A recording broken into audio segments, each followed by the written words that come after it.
'Di ba? Napakalawak. Akalain mo yon, ang lawak ng swimming pool na pinagawa ni tatay tapos iba lang ang nakikinabang.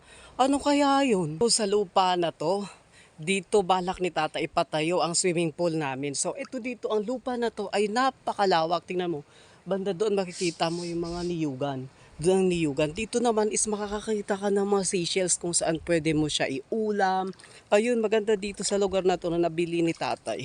Kasi nga, at nagbabalak din siya patayuan ng swimming pool. Ipakita ko naman sa inyo yung temporary naming swimming pool na pinagawa ni tatay para sa lahat.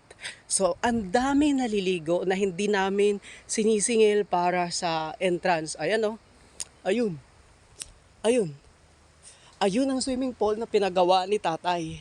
Pag-aari ni tatay yun, pinagawa niya, pero kung sino-sinong naliligo doon. 'Di ba? Napakalawak. Akalain mo yon, ang lawak ng swimming pool na pinagawa ni tatay tapos iba lang ang nakikinabang. Ano kaya yun? Kibay.